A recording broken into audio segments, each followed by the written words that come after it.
Good afternoon and welcome to the Student Reopening Community Chat. First, let me pass it on to our interpreters for directions.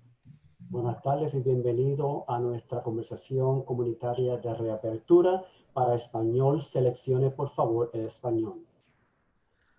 እንኳን ወደ መልሶ መክፈት የኮሚኒቲ ውይይቶች እንኳን ደህና መጣችሁ ማለት ፈልጋለሁ። እንዴት ዋላችሁ? በአማርኛ ለማዳመጥ የምትፈልጉ ጃፓኒዝ የሚለውን ምረጡ። مرحبا في جلسة دردشة مجتمعية حول إعادة فتح المدارس للاستماع إلى الترجمة باللغة العربية. أرجو الذهاب إلى واختيار Chinese اللغة الصينية. Thank you so much to our interpreters. شكرا للمترجمين. Thank you so much to our interpreters. Whether you are joining us live on Zoom or streaming this chat on Facebook Live, or were unable to join us this afternoon and you will be watching a recorded session after the fact. Thank you so much for taking the time to join this afternoon to lift up and consider some of the concerns and questions that are bubbling up for students. My name is Dr. Marcia Jackson and I am the Executive Director of Student Services. I am extremely excited about serving as your co-moderator this afternoon with our recently appointed school board representatives. Let me introduce you to Lorraine Johnson and Ashley Sanchez Villafara, both who are seniors at T.C. Williams High School. Thank you so much, Dr. Jackson. My name is Lorraine Johnson. My name is Ashley Sanchez Villafara. And we are beyond excited about serving as your moderators today for this chat. And we really do care about the educational community of Alexandria and have a great interest in our plan for reopening the schools.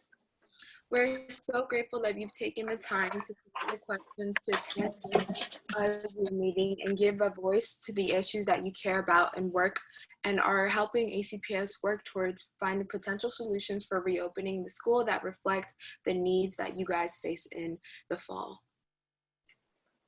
I'll be posting as many of your questions as possible in the next 60 minutes to provide us with as many answers as possible about the reopening of schools. But first, let's hear from our great superintendent, Dr. Hutchings. Thank you so much, Ms. Johnson and Ms. Sanchez Villafara. I want to first off, thank you all for serving as student representatives for our school board because your voice is definitely power. And I said this in our Zoom prior to this one, that you all are the epitome of what we want our graduates to become or to be. So keep up the good work. Also, thank you all for joining us today. All of our high school students out there, this is so important for you all to be involved in this reopening process. And we hope that today we're able to answer many of your questions and that you all will at least feel like you had a voice in this process. Some of this is really not about choice. Who would have chosen to be in a pandemic? I know I didn't choose to be in one, but we are going to have to be able to respond to this global pandemic that we're all experiencing. So I'm looking forward to a very interesting discussion today, and just take it away. Thank you, Dr. Hutchins, and to the ACPS staff who have joined us here today.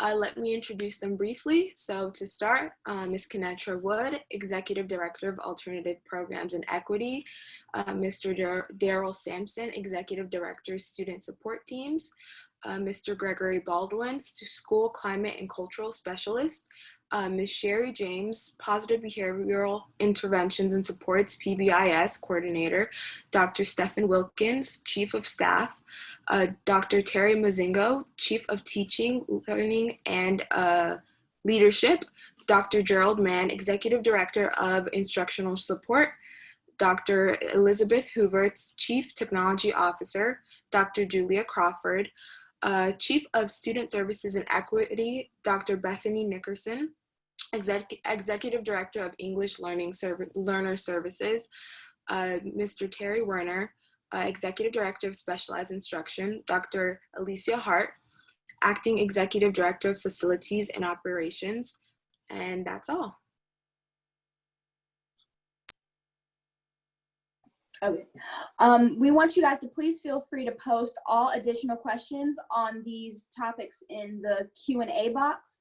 We will be keeping an eye on the Q&A box, and we'll post your questions to the panelists as time permits.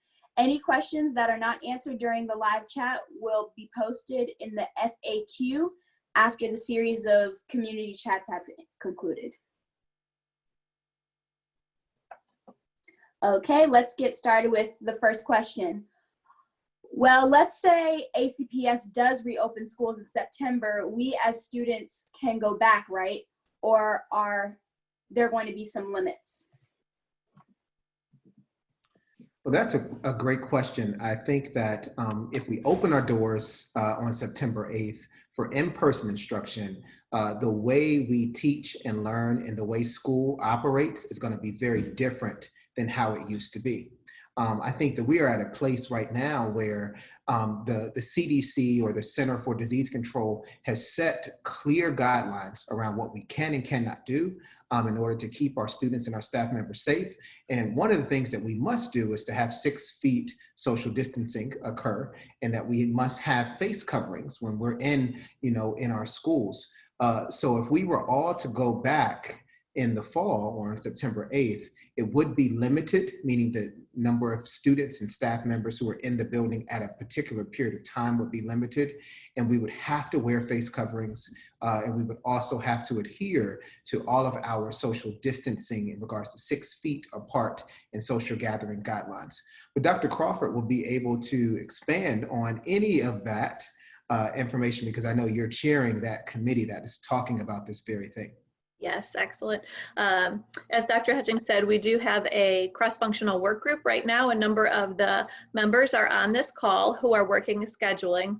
We are looking at the virtual model, which would be 100% online, and the hybrid model. I'm going back to what the question was: would everyone be allowed to attend at the same time? The answer is no within our hybrid model, because of what Dr. Hutchings referenced with the CDC guidelines, that we do need to space out. So if we do go hybrid, it would be smaller groups for the reason that Dr. Hutchings outlined. And our goal, of course, is to continue to monitor that so that we are able to make any adjustments within schedule as hopefully the health situation changes.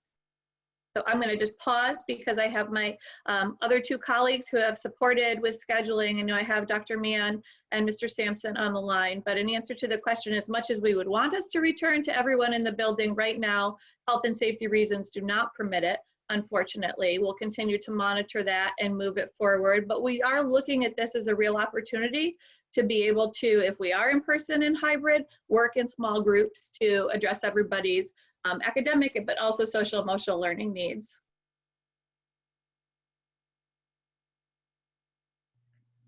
Awesome responses. Thank you so much for those. We have a couple of questions in the chat, and so we'll just take one of those questions. The first one being, will there be a 9th grade orientation for all of our rising 9th graders? Someone wants to know, will there be an orientation? And would Dr. Mann be the best person to answer that? Dr. Jackson, I'll take it. We know as the transition year, all those years are important. So we have principals working on, this is about 9th grade, but yes, the high school team is working on something to prepare our 9th grade students for a transition to high school, the same thing at middle school, and also for our kindergarten students. So we know that these are important events and milestones in everyone's high school career as you start out. So look for information to come from Mr. Ballas and Ms. Mills on what will be taking place for high school orientation and a date for those events. Thank you so much, Dr. Mann. I'll turn it back over to Ashley or Lorraine to have our next question. Yes. This was a little bit of a, oh my God, my fault. That's your turn. Okay. This question is about scheduling. So how is it going to look back if we were to do like the hybrid model? So the question reads, how will class scheduling and color day rotations, red and blue, look like if students are to return to campus? If ACPS decides to go fully virtual, how will school day look like compared to last spring? All right, Dr. Hutchins, you gonna start or you want?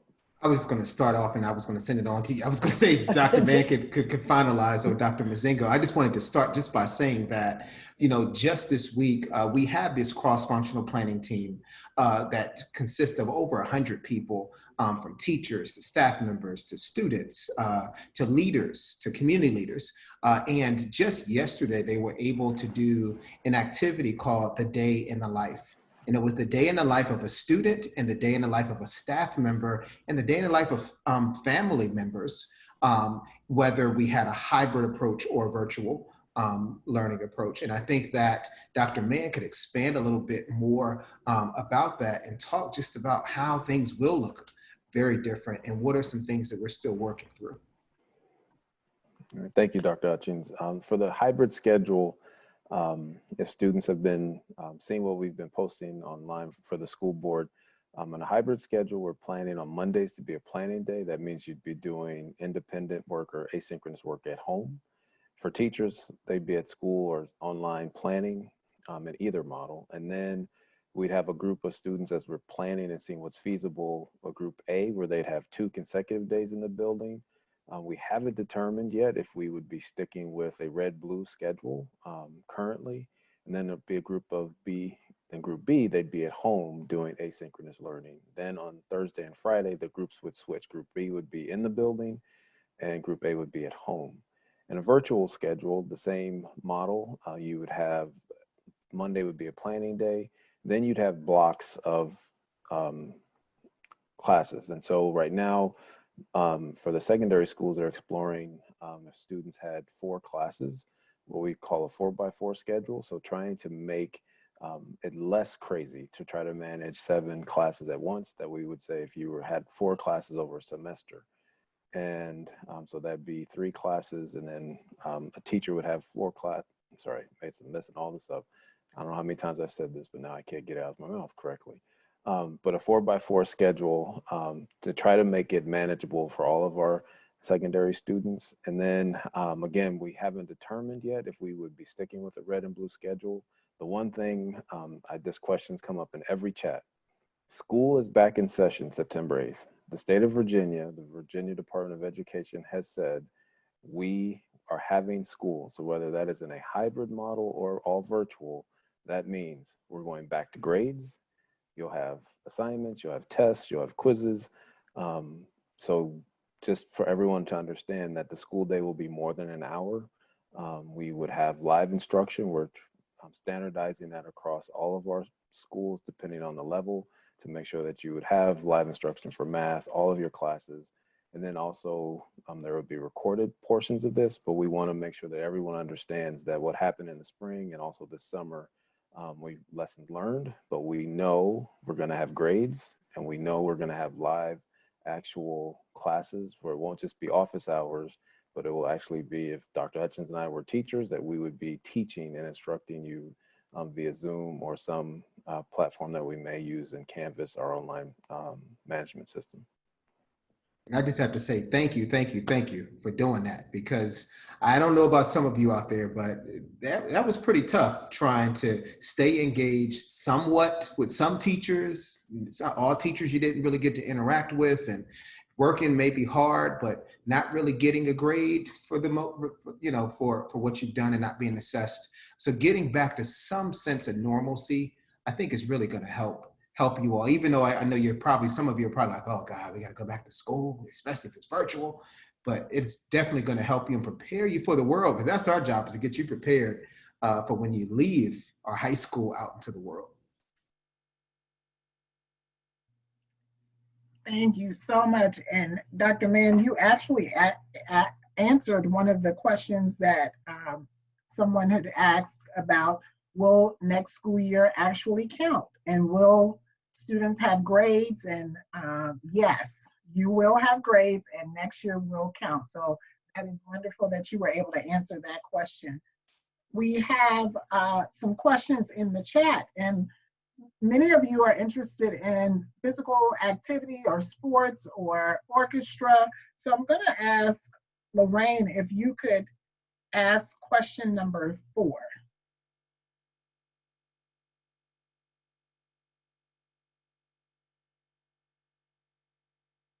You're still on mute, Lorraine. Can everybody hear me? Yes. Okay.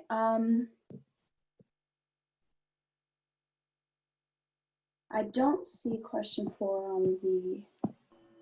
I actually see question 4, Lorraine, pertains to, it's similar to what Dr. Mann was just describing, but the students wanted to know about elective offerings such as photography, band, and orchestra. And would those be offered in an online environment?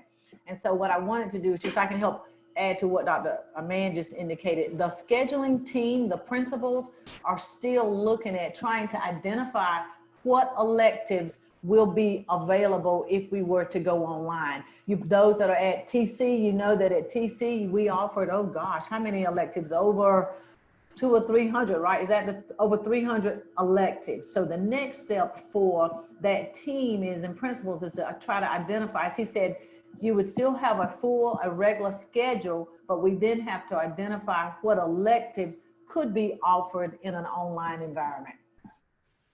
So I know the group is prioritizing those different electives. Is that right, Dr. Mann? Yes, and that's a great question. Our hope is to still offer a wide range of electives, but we know that, as Dr. Hutchins has been saying, what's feasible. So as we look at schedules and also timing, so we are definitely taking a look at that, and we know that Mr. Ballas and his team have already been in those discussions, but we also want to make sure that we offer minimum what students need to graduate. So those will be the first cut, and then we'll obviously our honors and AP and DE courses, and then we start to say, okay, what are the highest enrolled things, and then we start to go from there. Thank you so much for those responses. It's very interesting that many of our students are concerned about getting extra support. And so these next questions are around getting the extra support that some of our students feel that they might need. So Ashley, are you able to take question number 6? Of course. So question number 6 pertains to missing work or receiving extra support, as Dr. Jackson said. So the question reads, what will you do about catching us up on missed school? I think that's a great question. I think Dr. Mazingo will be able to elaborate a little bit on this, but learning loss is real. And we've been saying that, over the past several months. From March to June, while all of our students were virtual, we could not replicate what you all got when we were in person, right? It was very difficult to do that. Not to say that we couldn't teach you anything, because you can still teach virtually, but it's just not replicating the same in-person experience. And one thing that we got from that is making sure that this summer we provided some opportunities, but then also in the fall, using the lessons learned from the spring and the summer to make the learning experience more robust for all students. And that entails making sure that the academic supports that are out there are available. So tutoring, if students need that we still offer different forms of tutoring. And not just through our tutor.com, because that's another way of you all getting some assistance with your academics, but having some opportunities for the tutoring. The social and emotional piece is so important, and having some support services in that area. And we can talk a little bit more about that. But one thing that's going to be important for us is to share with everyone next week at the board meeting on August the 7th. We're going to be sharing specifically what all of these academic supports look like and how they will be available to our students, as well as to our staff members, because our staff members, they need some supports too with professional learning and with social and emotional needs as well. But I don't know if Dr. Mazingo or Dr. Crawford, there's some information that I may have left out that you would like to share. Well, I just have 2 points I like to share. One of the things that we have heard, one of the things we've seen in some of the survey results is that, and I know that Dr. Mann and the team are working on this, and once the schedule is finalized, we need to make sure for you that students have more time with teachers. that was a real, that has come through as a real need, is that in terms of that building those relationships, and that many of you need more time with your teachers. So we're going to actually try to design and provide opportunities for that to occur as the part of the actual schedule. The other that I've seen is in terms of supports, is that although we have at the secondary level the Canvas system, and I know assignments are placed there, we want to also set some expectations for you to get more feedback from teachers regarding assignments. So those are two areas. And lastly, just to kind of restate what the superintendent has indicated, I'm excited. We actually have a group that's actually meeting again tomorrow, and the title is Academic Supports. And we're actually wanting to identify ways in which we can provide and identify more supports for you. We know that he did mention tutor.com. We may be looking at something with college students being available if it's a virtual environment. So that is a major concern of ours. And we know that we have students that will need additional support. So we will be unveiling what that is next week, but planning it now for you to be able to succeed. Thank you One thing so we can much. guarantee, Dr. Jackson, as you go into the next question, we can guarantee that we're not going to have a repeat of the spring. I think we did a great job with transitioning from in-person to virtual, literally overnight. So hats off to all of our staff members for doing that, and our students and your families for handling that. Because I know how it is having our two kids here in our house trying to learn. But we are definitely going to have a better learning environment, an even better learning environment, and a very different approach to some of the ways that we are delivering our instruction, and having some more non-negotiables where it was very, very flexible in the spring, and we're going to have to be just a little more structured this fall, because the expectation is we are back in school. Absolutely, and very excited for our students to return back to school. Terry Warner, if you have anything to add, and there's one question about students who have individualized education plans. Are there specific supports for those students? Would you have anything to add other than what Dr. Mozingo has shared and Dr. Hutchings? Yes, actually I would. We have very specific plans in place to address the needs for students who have individualized education plans. We have students who receive all kinds of services across a continuum, and we have the opportunities in place for students to receive direct instruction from their special education teachers individually as well as in small groups. And we also have plans in place to have special education support with the general education classes as well. So we have clear and very specific plans in place to support students who have IEPs. Thank you so much. This is a question I know Ashley and Lorraine are thinking about as they are seniors this year. This question asks, is it possible only for seniors to go to school 3 days a week and all other grades to do virtual learning? So that is a question coming from seniors or a senior.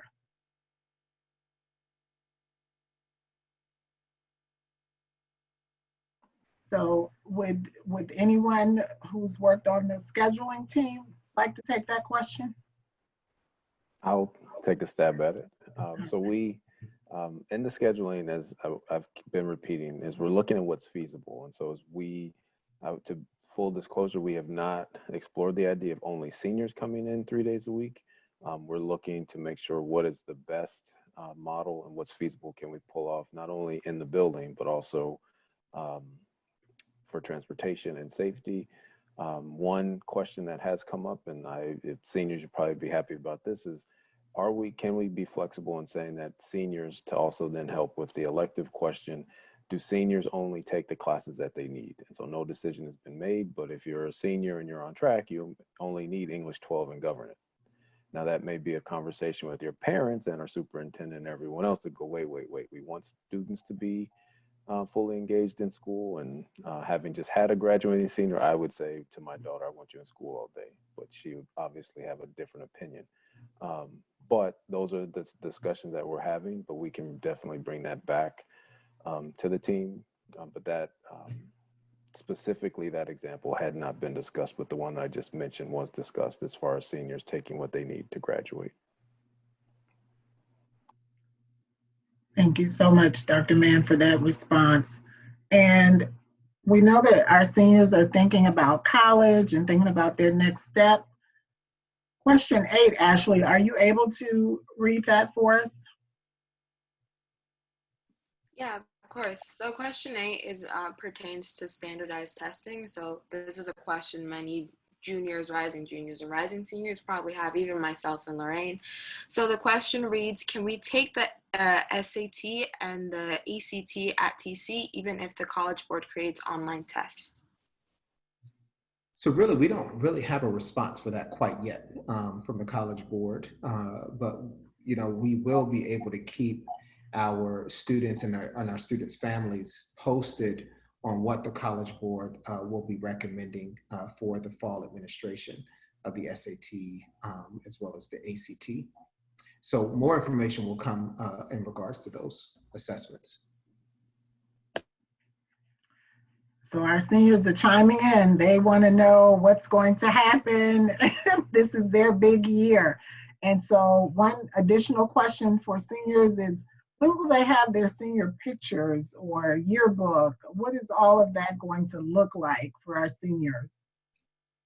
Yeah, these are a lot of big questions. Like you said, this is your year, right? And we thought that 2020, the class of 2020 has something, we don't know how the 2021 class is going to look quite yet, but we are going to be working. I know Mr. Ballas will be working with the high school team just to ensure that, we make our senior year experience as best as it can possibly be, and that we're still allowing for our seniors to have a lot of those milestone moments. An advantage that we have for this upcoming fall is that it's not similar to how it was in the spring.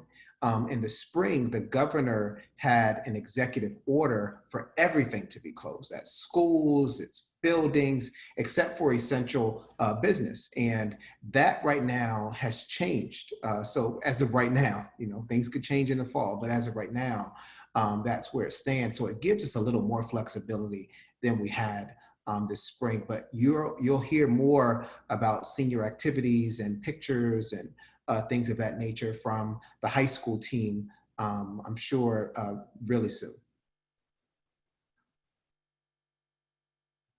Thank you so much, Dr. Hutchings. Ashley, I wanted to just give you an opportunity to ask question 9. It's shifting a little bit around the return to school and what that might look like around the PPE or personal protective equipment. Does Lorraine, do you want to take that question? Sure. It says, will masks be provided if we go back to the building? Will we still change during classes during the day? What will lunch look like if we buy lunch actually from school? A lot of questions. So I can jump in and answer the PPE question. And so yes, our guidance would be that masks would not only be required while we are doing in-person learning, but also be provided for our students and for our staff members upon, prior to being able to come to the building. So yes, we would definitely make sure that we are offering face coverings to both staff and students. And I'm sorry, I missed the second part of your question, but I think that is more in relation to instruction. So I just want to make sure I'm hearing that correctly. They just said, will we change classes during the day? Okay, so I'll turn it over to my colleagues, Dr. Mann or Dr. Crawford, to answer that piece of the question. That's actually a part of the feasibility study that Dr. Mann referenced earlier. We are looking, there are recommendations that we try to limit the movement within the building, that at the elementary level, we look at something called looping. So you stay with the same teacher in the same classroom to the maximum extent possible. When you talk about TC, obviously the size, the number of electives that we talked about, that really all goes into the feasibility of how many students could we have, and would we compromise health and safety if we had groups moving from room to room. So that I don't have a definitive answer for you. That's a part of the feasibility. If we did hybrid, what would that look like? And I don't know, Dr. Mann, if you want to add on, but okay, thank you. Thank you so much for those responses. Ashley, question number 10 is around health and safety. Would you like to ask that question? Yeah, I feel like this goes into a lot of like the uncertainty of us, going in with a hybrid model. A lot of students are wondering, what happens if a teacher gets sick or a student gets sick? What would be like the procedures for if someone gets the COVID? So that's kind of what the question is asking. Want me to take it? Okay. Thank you, Ashley, for the question. And this is obviously a question that we get a lot, which is why health and safety remains the top priority for our staff and for our students. If someone was symptomatic within the school building, so wasn't feeling well or had this is assuming, I'm talking right now, that we had some in-person instruction and we were hybrid in the building. We do have a system of what we would do to support the individual that was not feeling well, including moving them to a separate location, make sure they got support, and having their parent or guardian pick them up. If in a case where we have a staff member or a student who had a positive test, you all may have heard this wording, but something that is done immediately is called contact tracing. So you work to make sure that the test result was positive, and you want to identify where was that person, who was potentially exposed to the positive person, and then reach out to those people. What we would do as far as a school system goes depends on the extent of the exposure. So if you had a teacher, let's say, who went into a part of the building and didn't have interaction with people, these are the criteria that we come back to. Has to be extended exposure, so more than 15 minutes without PPE. That's what we look at when we talk about contact tracing. Who did you come into contact with for an extended period of time that you may have exchanged the virus with? So we would look at that, and in that individual case where a teacher maybe did not have contact, that's handled a different way than if you had, let's say, a student who came into the school, changed classes, had exposure to a number of students throughout the course of the day. Obviously, top priority for the school system would be to support the individual, whether staff or student, but also communicate if there was any potential exposure, communicate to all of you as students, staff members, and your family. And then we work very closely. The first call we make when someone is symptomatic is to the health department. And the health department provides us explicit guidance. They already have, honestly. They've developed an ACPS handbook for us to make sure that we are handling cases like that correctly. And we would seek our guidance from the health department if anything was needed, such as closure of part of building, closure of part of the school, or some people ask about if there would be a division-wide closure. And that would depend on those variables of what was the extent of exposure. In any positive cases, of course, we would go in and make sure that the area and any potential exposed area would be cleaned, disinfected, and that the building would be ready to hold our students and staff again when reopened, whether that's the next day or after the 14 days. Thank you so much, Dr. Crawford, for that thorough response. And I hope that's making our students feel more comfortable that we are planning for their return and we're planning to make sure that they're safe once they are back in the building. A few of our students are asking about sports. They're really interested in what's going to happen with sports. And so I'd like to invite someone to respond. Daryl, would you like to respond? Do you have any information about sports, Mr. Sampson? I'm an interesting person on this panel to answer that question. I do know that the Virginia High School League earlier this week did vote to delay the start of the seasons. They had a couple of different models that they looked at. So in terms of sports through VHSL, that's going to be a season that happens starting in December for students. Thank you so much for that response. So Yes, and they When- will see more, I'm sorry, Dr. Jackson, No, go and there ahead. will be more information that's going out to our students tomorrow in our ACPS Express that will have definitive, well, not definitive, but definitive as of right now, as Yes. to what our sports program will look like. And how many of them have been shifted to begin, as early as December, but really shifting a lot of the different seasons. And it's a full explanation from the Virginia High School League that will be provided tomorrow. And then you're also going to be receiving some information from your coaches because they're going to start sharing out with athletes some of the information that has been recently released from the Virginia High School League. Thank you so much. Thank you for that response. We have one question from our students regarding internships in the fall, and the internships are really important for students to get that experience being outside of the school building. And one of the students would like to know, for students who normally do internships, is that program going to be offered this year, and to what extent? So just wondering if Mr. Mann or Dr. Mozingo could answer that question for us. Yes, that's an interesting question. The one thing caveat we all have to understand is, are the places that we would be having the internships accepting students face-to-face? And then also, if we're virtual or in a hybrid model, aligning our work and making sure that, again, is it safe for a student to go to an internship? So that's a question that we'd have to check with our partners on, and then come back and review any policies as far as the decision that is announced this week, as far as what's feasible for us. So right now the answer is we have to wait and see and check and get back to them.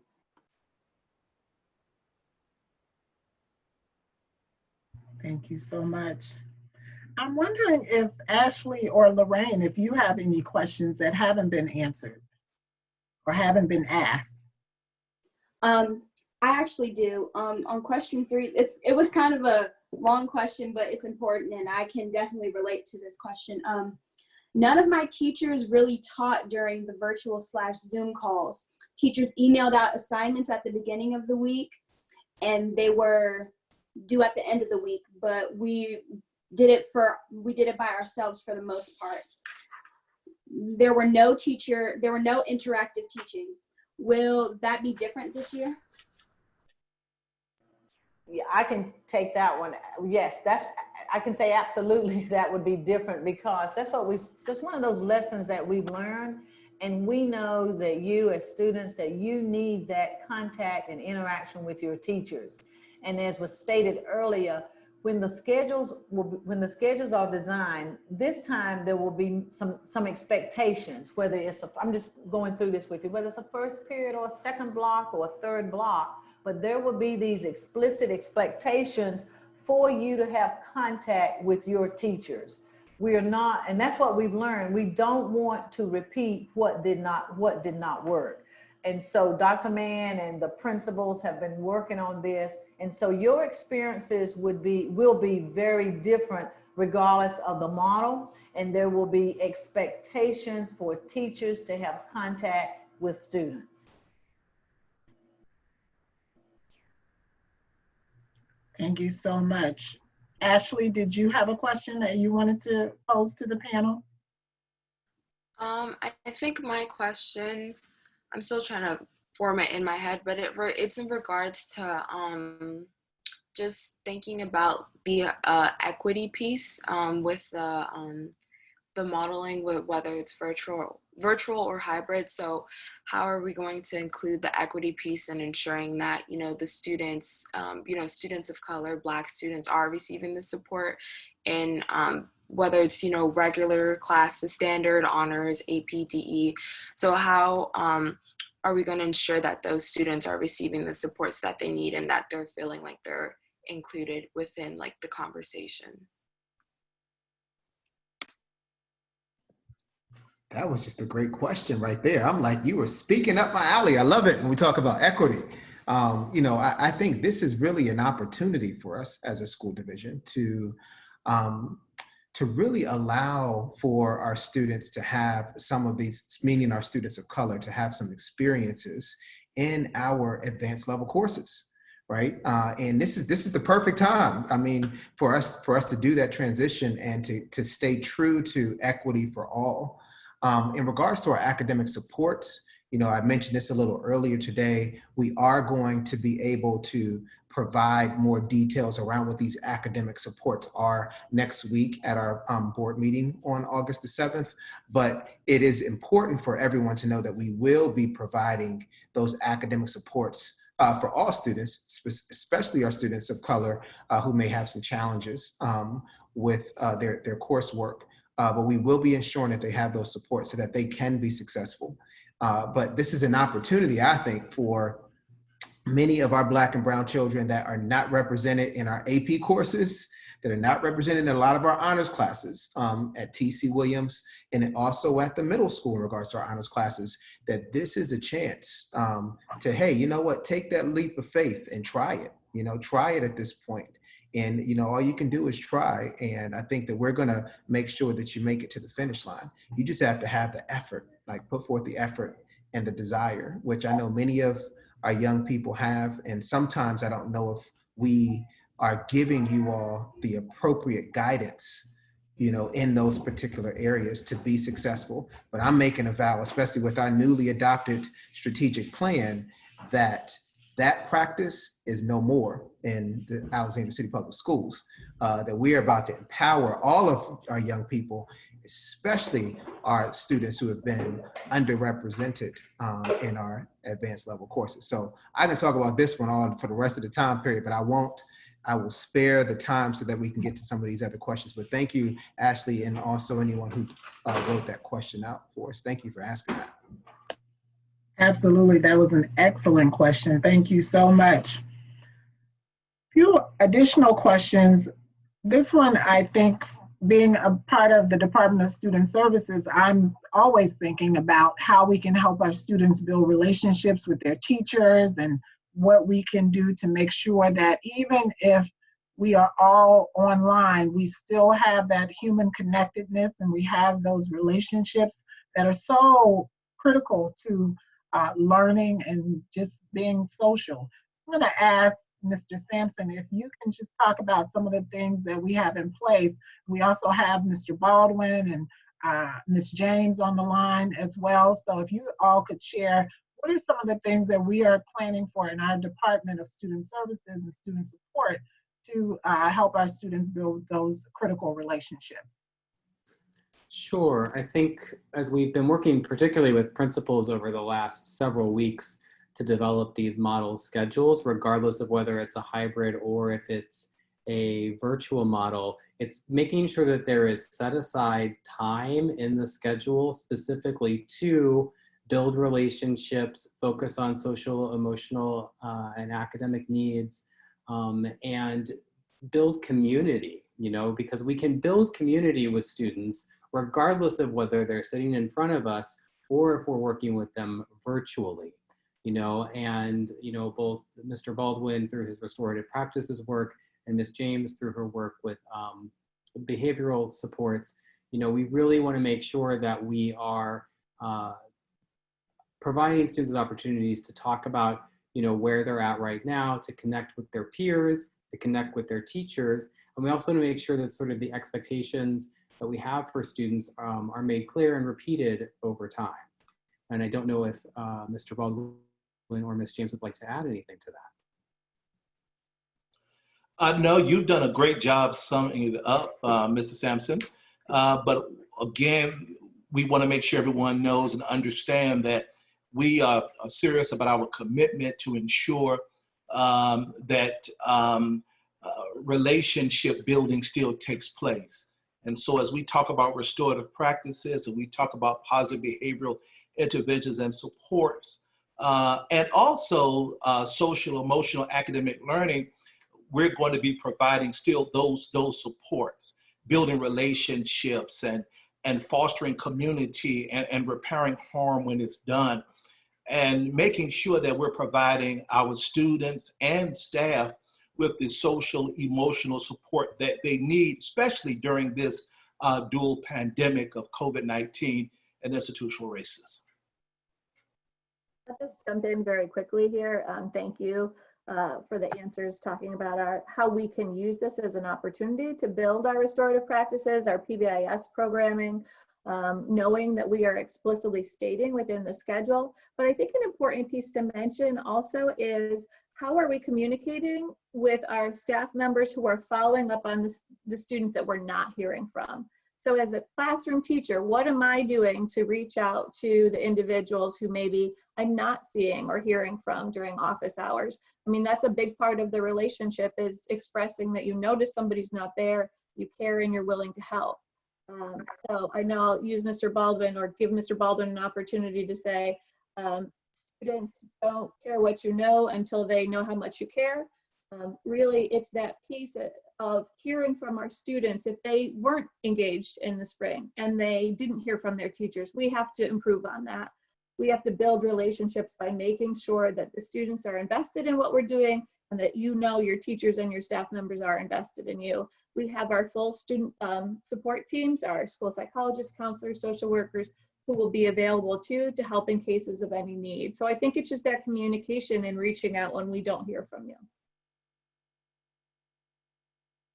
Excellent. Thank you so much. And we just really look forward to working, no matter what, whether we're face-to-face or whether we are in a virtual model.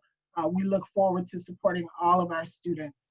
This is a very good question, and I know Dr. Hutchings is going to love this question.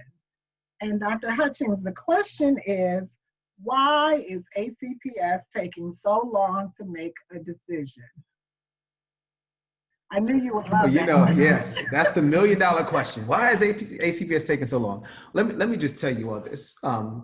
When we surveyed your parents and your families, and we asked them, like, what were some of the top concerns that they had, the number one thing was the health and safety of our young people, right? Of their child, right? Of their baby, right? Because I still call my babies my baby, right? And we feel the same way about not only our students, but also our staff members.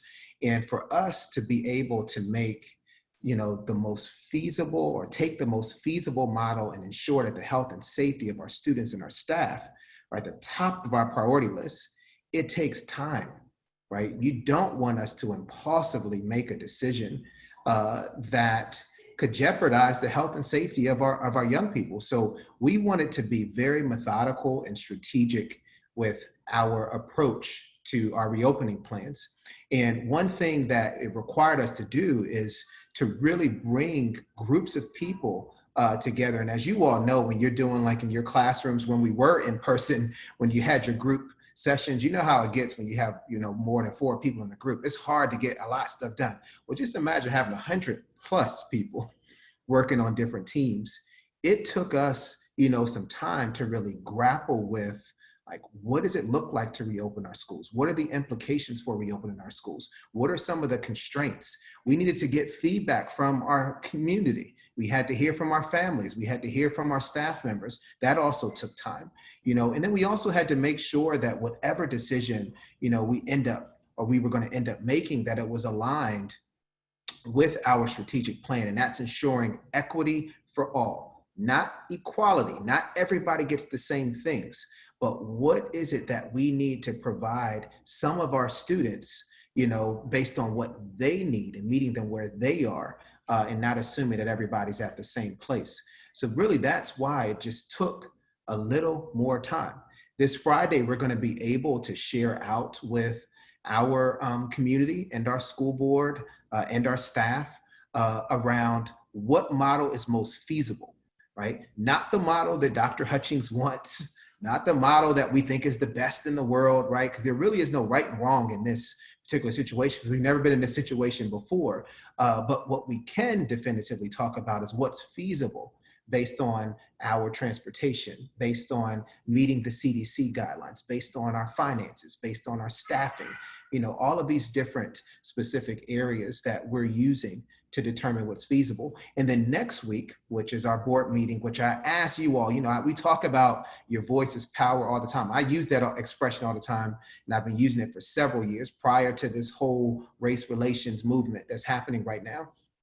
I hope that you all will tune in next Friday, because next Friday at our school board meeting, August 7th at noon, we're going to be able to share a presentation with the board, the school board, talking about the comprehensive reopening plan and how this process came about, and what are our findings, and what did we learn from all of this, and how do we plan to implement this plan with fidelity so that we can ensure the health and safety, number one, and then two, that students are still teaching, or that the staff are still teaching and students are still learning throughout this process. So I know that was a long-winded response, but I wanted to cover a lot of things, because I think this is a very important topic for when you all are talking to some of your friends out there. They're like, well, we already know, and your superintendent hasn't made a decision. You can say, you know what, my superintendent is trying to be methodical and strategic with our reopening plan. And you're going to know in due time, right? And it's going to be just a couple of days. So that's what you all should share back with some of your student friends out there. Absolutely. And I knew you would love that question, Dr. Hutchings. And having worked on the planning team, there are a lot of moving parts. There are a lot of information that we have to read through and we have to consider. So I just appreciate the thoughtfulness that has gone into making sure that our students and our staff, we're all safe, and that we're doing what's in the best interest of all of us, really. And so thank you so much for that. One additional question, which I think is any of us could answer, but it's around just encouraging physical activity and exercise inside and outside of the home. Dr. Hutchings, I know you often talk about your physical activity that you participate in. So I just wanted to open that up to anyone. How can we encourage our students to stay active and physical, safely, obviously, but any of our, anybody want to respond to that?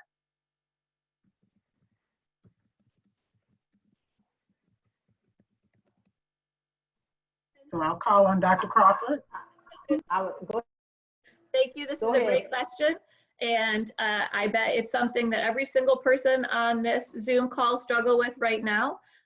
We want to make sure that we're providing ideas and guidance. You guys are high schoolers, you know how important it is to be active, but that we're providing ideas of how you can build that in. This is a really important balance, whether we do hybrid or online, of making sure that you're not in front of a screen for 8 hours a day.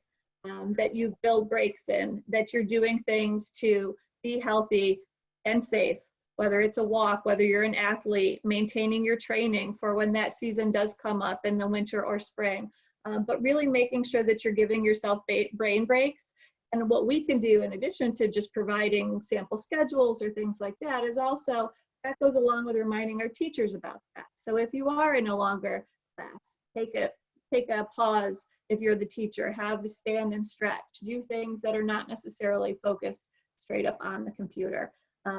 In student services, we talk about positive mental health a lot of the time, and we know that exercise and positive endorphins are directly linked to positive mental health and how it can help if you are experiencing anxiety or other things. We want to make sure that we're healthy on all aspects of learning. So that's just a couple ideas of what we can do, but I know we have lots of experts on the line if anyone else wants to comment.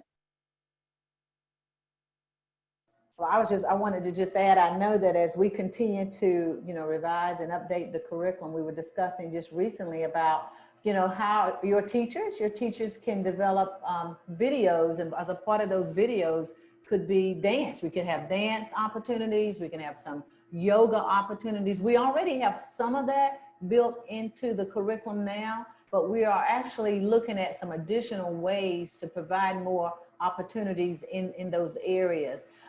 The other thing that we've talked about is as a part of our television program, I don't know if you're aware of this, but we actually have a television program. We have teachers that actually demonstrate lessons and activities on the television program. And we have a teacher from one of our schools that actually does a lot of wellness activities. She does exercise routines. So we're going to be expanding that as an opportunity.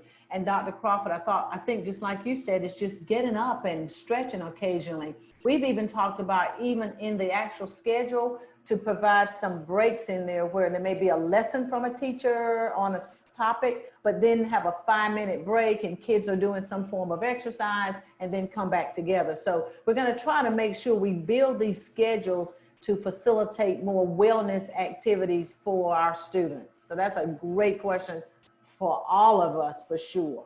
I think I'll stand up in just a second and stretch just a little, just to demonstrate the need to do that. All right, thank you so much. And we are just about out of time. One of the questions was, what is hybrid? And so sometimes we use words and we all know what they mean, but sometimes our students don't know. So hybrid would mean that we are doing some in person, actually in the school, and some online. So that would be our hybrid model for that student that asked that question about what is hybrid. I thought that was a really great question. Well, we are just about out of time. This has been a wonderful opportunity for us to hear from our students and to provide answers to your questions. We hope that you've learned something today. I want to give Dr. Hutchings an opportunity to just say some closing remarks. One, thank you, Dr. Jackson. Two, thank you to our moderators today, our student representatives on the school board. We just so appreciate Ashley and Lorraine for being a part of this, and all of you out there. I have to say, it is truly an honor for me, even during a pandemic, to serve our wonderful community. Our students inspire me to do this work, and our team, we're making this happen every day because of each and every one of you. And I really need you all to know that. Like, our staff, they have gone above and beyond the call of duty. You talk about working tirelessly. They put in many, many hours, sometimes weekends, sometimes evenings, sometimes early in the morning to ensure that we're making the best decisions possible on behalf of our students. You all make it worth it every day when we get up to come back and do it again. And I just want you to truly know that. And I hope that you will take some time whenever you can, just to thank your teachers or thank your principals, thank your, any of our staff members, our school board members, who work tirelessly as well on your behalf. And everyone just continue to remain safe, remain engaged. Remember that your voice is truly power, and always use your voice. Always know that we will encourage you to speak up, to speak out, and we will support you in any way that we can, because this generation, I truly believe, is going to make a difference for the future of this country and possibly the entire world. So keep it up and keep inspiring us all. And thank you for your time today. Thank you so much, Dr. Hutchings, for your comments. And I just want to remind our students that if we did not get to your question today, please be assured that it will be answered. The answers to questions that were not addressed will be posted to the Reopening School section of the ACPS at Home website. The FAQ reopening page will be updated frequently over the next few weeks, so please make sure you visit it regularly. With that, I would also like to thank Lorraine and Ashley for doing an outstanding job. All the panelists, all of my ACPS colleagues who were here today, Superintendent Hutchings, for your time today. A big, huge thank you to our students who participated, either by submitting questions or tuning into the conversation today. We really appreciate you. We would just like to invite you to stay connected through ACPS Express and ACPS at Home.